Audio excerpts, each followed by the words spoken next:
Hello, YouTube. Hello, MGTOW. Hello, Red Pill. This is Red Pill in the Wind.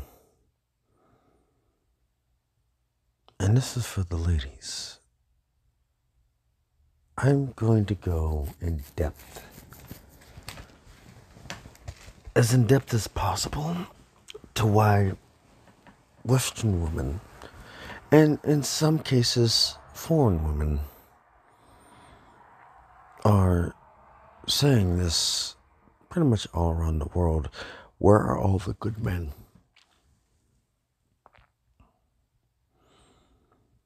You've breeding, or if not, have bred us out of existence.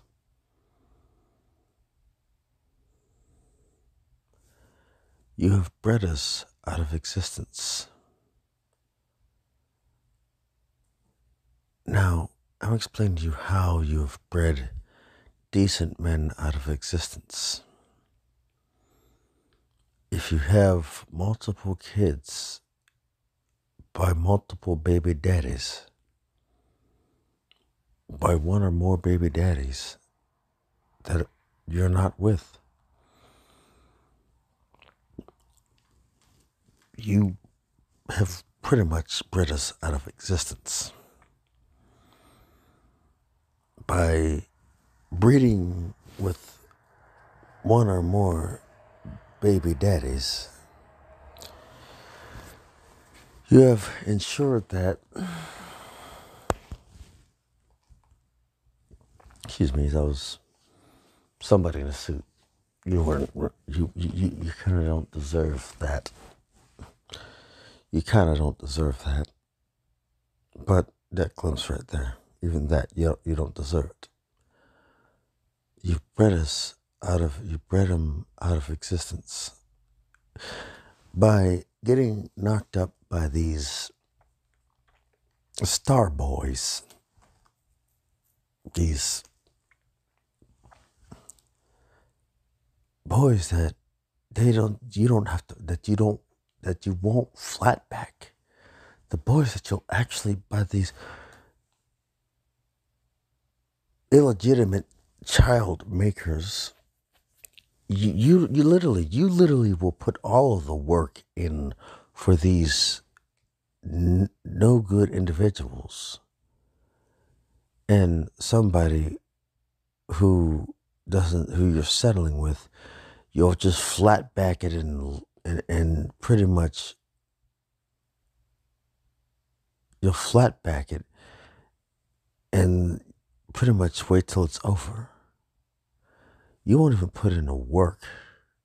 You're dead fishing. You're being a dead fish. You're being a dud. A freaking dud. The primer has gone off, but the propellant or the explosive has not. You're a dud.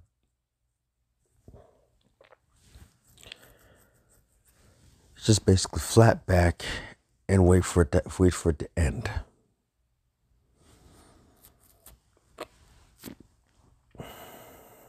No encouragement. Just no encouragement. And the men that you settle with don't even know the difference. They're just happy to stick their Willie or Johnson into a dark hole, you know? But in the other room, you've got multiple illegitimate children from other baby daddies that don't even respect the man that you settled with.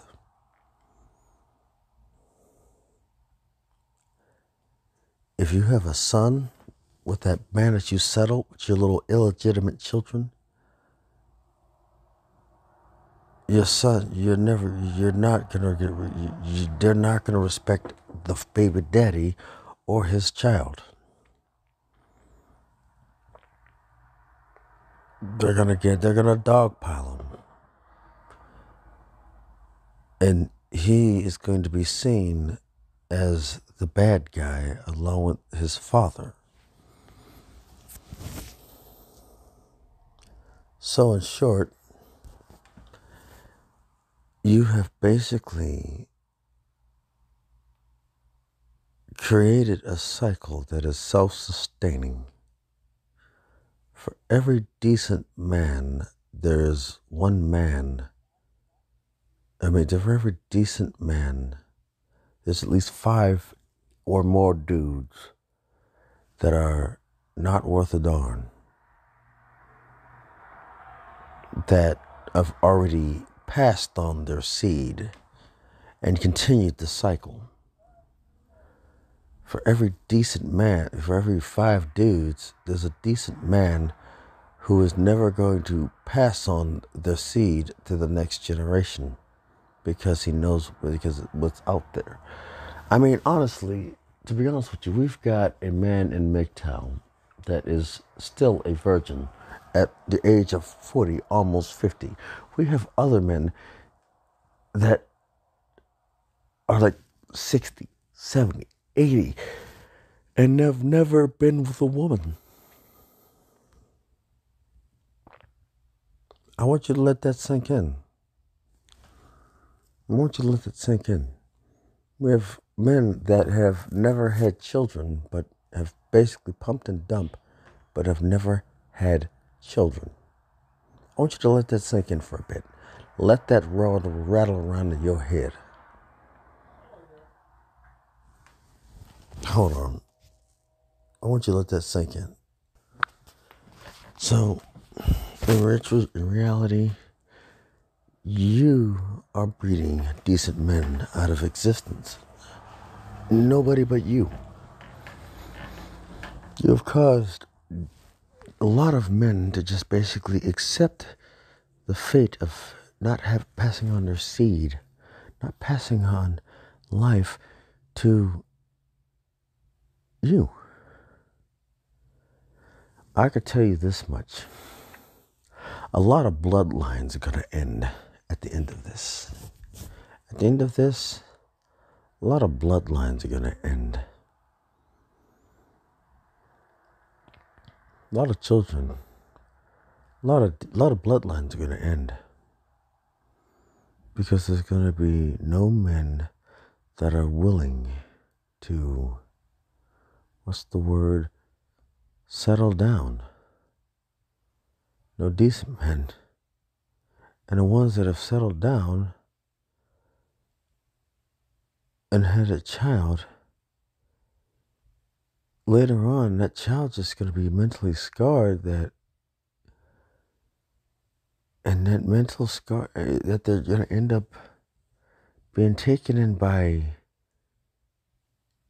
what's the word I'm looking for? Ulterior groups. Not alternative, ulterior. And with that decent man finding out where his son or daughter is, that decent man is going to be destroyed. Especially if he cared about his child. He's going to wonder where he went wrong. And it's going to be all for naught.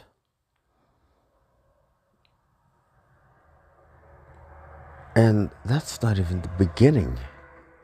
Not to mention that any decent man that you find that has a decent job, decent wage, decent house, you literally poach that man, and he has to give up his house and funds to you, which destroys him. But the question is why? And then we get to this topic, my favorite. When you tell a man that you're strong and independent and don't need no man, you want a man.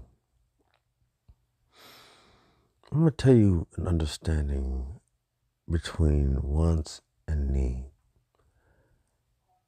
You need food to survive. You need water to live. You need air to breathe. I think it's 2 or 3 minutes without air. 3 days without water. 5 days, 5 days, 2 weeks, or something, or 2 weeks without food. Basically, it's a rule of two. 2, 2, 2. 2 minutes without air, 2 days without water, 2 weeks without food.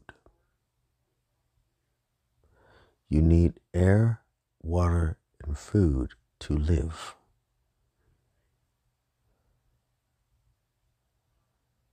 And 2 years of isolation will cause a person to give up. 2 years of pure isolation, zero human contact. No phone, no internet, no nothing. Just in a room by yourself with your own thoughts. In fact, that's at the best case scenario. Usually people don't last 2 minutes or 2 hours in complete and utter isolation.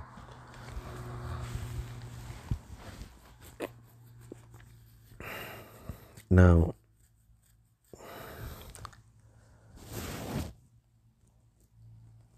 I was explaining to you needs and wants, right? You want that new Birkin bag, right? You want a new pair of shoes. You want that new outfit. You want the biggest and brightest of things in the world. But a man doesn't want to feel wanted. Typically, men like to feel needed. And on top of that, you make a man feel needed,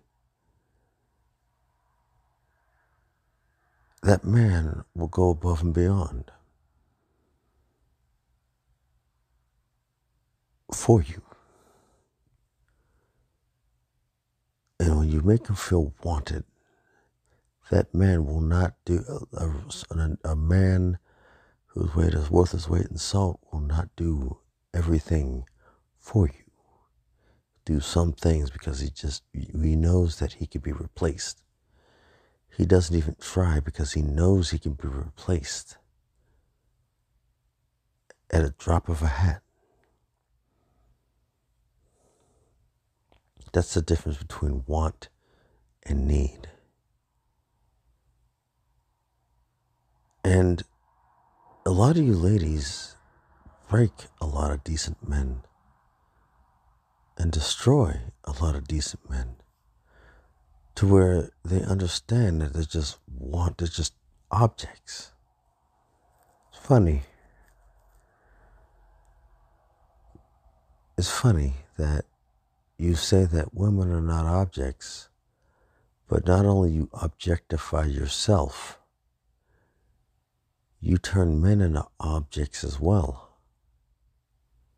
It's actually pretty funny if you think about it. When you say that you're strong and independent and don't need no man, just want a man, it's just basically saying that, well, I can be replaced at any time.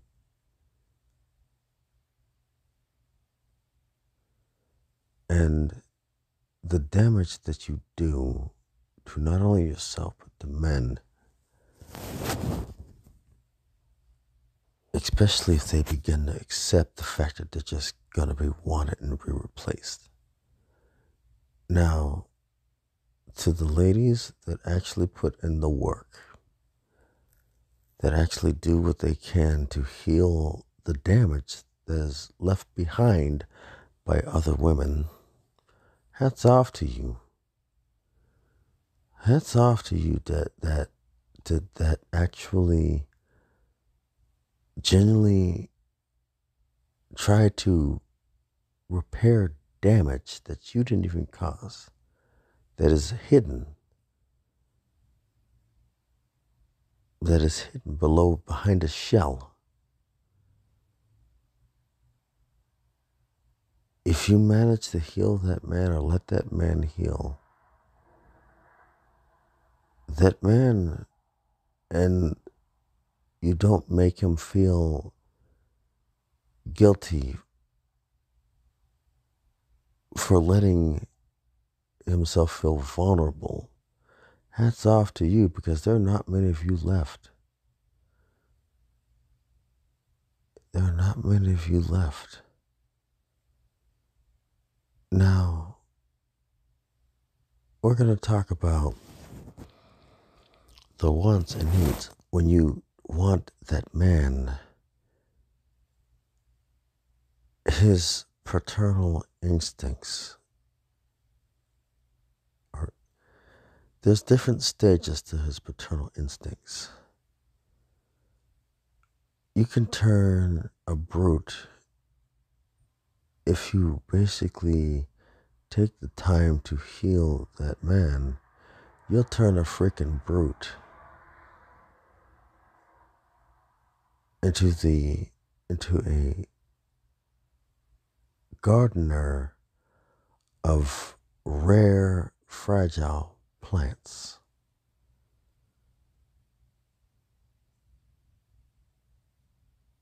You know, a cultivator of rare. You'll turn him into a jasmine cultivator. Jasmine flower cultivator. He'll go from throw a sledgehammer at everything to a person who can raise a field of jasmine flowers.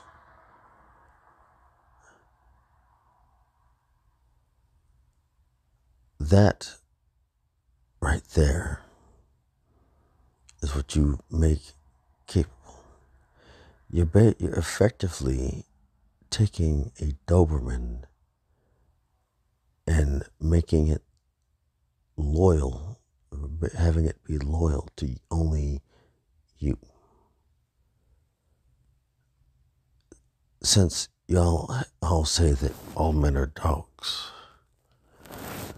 when you take a dog, a feral dog from the wilds, who has basically been scarred by life, by the life events, you essentially got yourself a guard dog that will literally do anything, including lay down their life for you.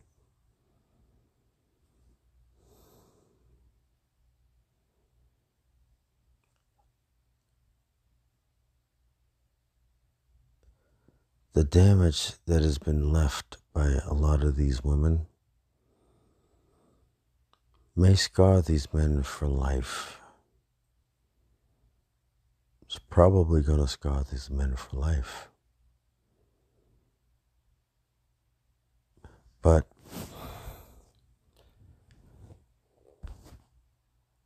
there are not a lot of women that have the healing touch.